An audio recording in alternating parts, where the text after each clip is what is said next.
Omar Yankovovich is married and has 5 children, a lawyer and a social activist. She holds a BA and an MA in law, is a certified teacher and mediator, and as a young woman studied in Gateshead Seminary in England. She has served in a variety of legal and administrative positions in the public service for over a decade. In recent years, she founded a social voluntary organization where she initiated groundbreaking social projects to promote equal opportunity for minority groups. World Jewry is close to her heart. In her youth, she moved with her parents to the former Soviet Union, where she taught Hebrew. She expressed, even before her appointment as Minister of Diaspora Affairs, her interest and profound commitment in issues relating to world Jewry. As you know, the Minister of Diaspora Affairs is entrusted by the Israeli government to facilitate the connection between the State of Israel and world Jewry. I must tell you, I've had a chance to speak twice to Minister Yakovovich, say Omar, during the last few days. And I tell you, we are very lucky to have her. She is committed, and as many of you know, the diaspora and Israel have not been as close as they should be. And I am so excited because I know she will be very, very much involved in all of your things going on. And I must tell you, welcome, welcome, welcome. We need you, and thank you for joining us today. Minister Yankovovich. Thank you very much. Thank you very much for the opportunity, Mr. President Lauder. Thank you very much, presidents and the chairpersons. First of all, I'm really delighted to see you all today, and especially I'm very happy to work together with the WJC, with the Congress. I heard so much about you through all the years, and I'm excited. I recognize and appreciate all the outstanding contribution that the WJC has made for so many years, develop and sustain the Jewish... Je peux pas te parler parce que... Non, mais je... Sorry? Oh, I'm okay? For yes, developing and sustain the Jewish... Are we okay? Yes, please go ahead. Sorry. Okay. So I have to be honest, I'm looking forward to working with the communities and to work together to build stronger ties between the Jews in Israel and the Jews all over the world. And I know that the corona, the COVID-19, all of us have had a difficult time over the last few months, also here in Israel. And this had an impact on Jewish communities everywhere here in Israel and abroad. And I feel that our resilience has been tested to the very limit. And we have worked hard, all of us, to keep our communities safe and connected. And I think that this is a unifying factor all over the world now. And this sense of mutual responsibility that we have is tremendous. And I'm saying, let's not lose the momentum. So now is the time maybe to set up and use this unifying momentum to support each other. It's our obligation. I feel that it's our obligation and our responsibility, and it's not a privilege. Regardless of the differences or distance, in the end, we all Jews from all over the world, and we need to work together. And maybe now I feel that it's an historical time. It's time to cherish and nurture the unique bonds that we have, and we shouldn't take it for granted. And I think that we need to develop an improvement on what we have together, our common, maybe our common destiny. And I'm just asking, I want to work together with you and to continue developing programs and initiatives in education and Jewish identity programs that I know that we already, the ministry works together with the WJC, and I really wish to strengthen the programs and for sure, especially help and support those who have been badly affected by the recent events, the corona. And another issue that I would like to mention and to ask you that let's work together to combat the evils of the anti-Semitism. I know that you all work a lot in this, in the issue. This has to be a priority for sure, and to safeguard the well-being of Jews everywhere. And again, I believe it's an historical moment now where we can reinforce our ties and solidify our connections between the Israelis here and the Jews communities all over the world. I know that it's complicated, there are issues, but I believe that now we must to focus on what unites us, not to speak and not to deal with what divide us. We have common history, common legacy, common destiny. That's the most important thing. We have new generation, and I hope to give the new generation hope. And I'm really excited, and also, to be honest, also humbled by this opportunity to work with you and support Jewish communities everywhere. And I look forward to working together with you, with the WJC, to learn from your experience. You have so much experience, and I would love to learn and to study.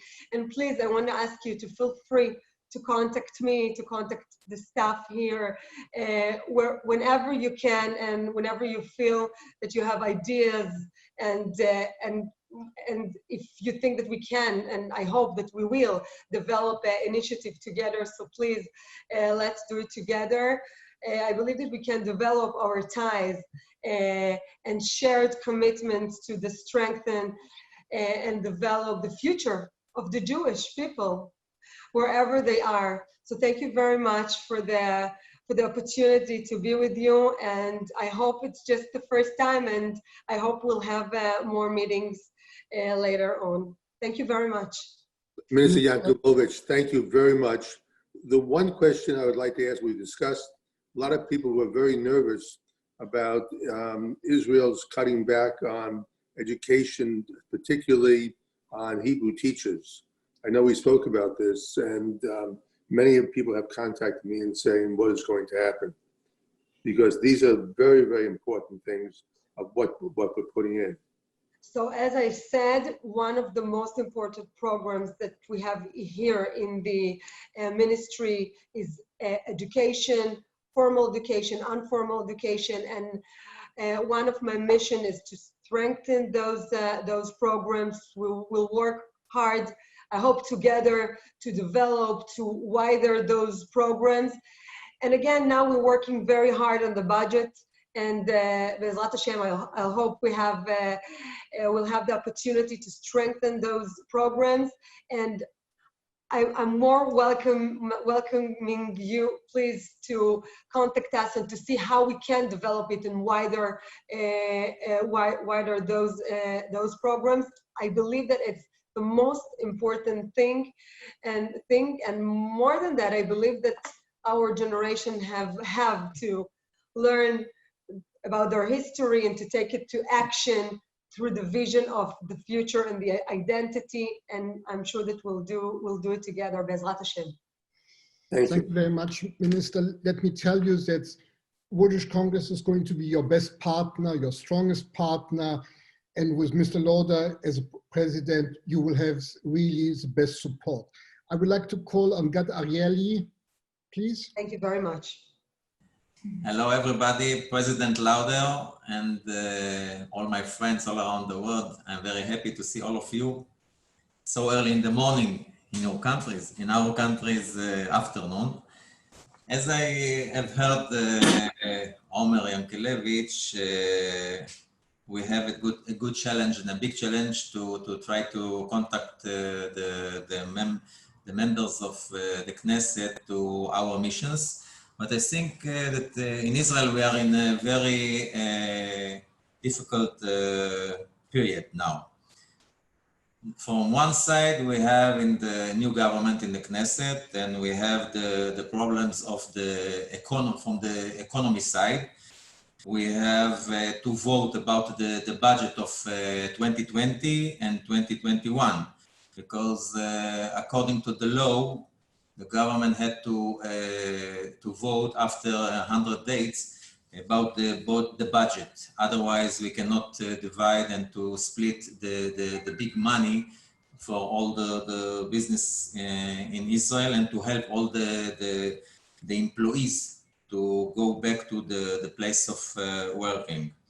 The big dilemma is if to vote about the budget 2020 or to vote about 1.5 budget for 2020 and 2021. And from other side, from the political subject, we have what President Lauder mentioned about the annexation of the sovereignty. It's not important how we call it, but we have a big problem with this now, a big discussion of the problem, because the heads of the settlements, they are against the sanctuary plan, and Prime Minister Netanyahu, he wants the first step to be to vote or to try to decide about to start the process about minimum 30% of the annexation. So we have to try to find the way in the big government that we have, with a different point of view for each of our leaders. And from the third side, we are after the first wave of the COVID-19, and we have to prepare ourselves to the second wave. I hope it will not happen, but if it happen, it will happen. It can be in the beginning of September, October, or in the beginning of the next 3 or 4 months. So we are very afraid here, because not because of the soul machines or all the medicine that we need, but it can be one of the bad situation for the Israeli economy, and I hope it will not happen. But we have also in the World Jewish Congress to prepare ourselves.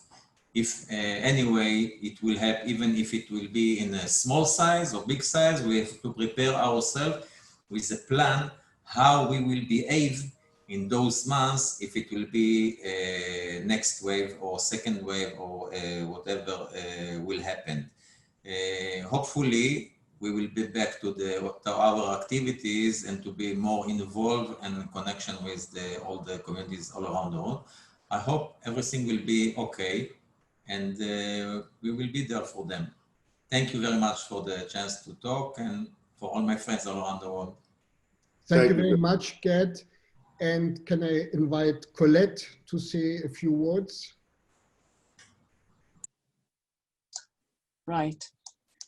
Thank you very much. I understood that my job today is to speak somewhat also about the question of annexation, and I think that what Gad has said, presenting the difficulties that we face both in terms of the economy and in terms of a possible second wave of the coronavirus, speak a lot for the against the issue. This issue raises many questions, moral, legal, and one has to consider the costs and benefits. There are consequences such an immediate problem of security, the short and long-term impact that annexation will have both on the Israeli society and on the character of the country. And obviously there's also the regional security, our relations with Jordan and Egypt, with the moderate Arab states and the rest of the world. The issue is being raised at various levels yesterday between Secretary of State Pompeo and the European foreign ministers, today with the Greek ministers that are here. Many Israelis feel that this is their land and that they have a right to any part of it. That is not the question. I think the question is the advisability of a unilateral step. And the overriding question is it really necessary? And what benefits will the country have from that? For settlers and their supporters, and for many, this means really the end of a Palestinian state. But the situation today, as we know it, is that we are not clear if there will be annexation, when there will be annexation, and to what extent. I would venture to say that the Prime Minister, we really don't know what is on his mind. There are at least 3 plans with various possibilities and different consequences. But again, we simply don't know, and the army doesn't know, which makes things much more difficult. In terms of timing, obviously, the supporters of annexation call this a historical window of opportunity, meaning the summer months before the elections in the United States in November. In other words, it must be done quickly before there's a possible change of administration in Washington. And this is a political move for Netanyahu to get more support from the settlers, from President Trump, obviously, to get more support from the evangelists.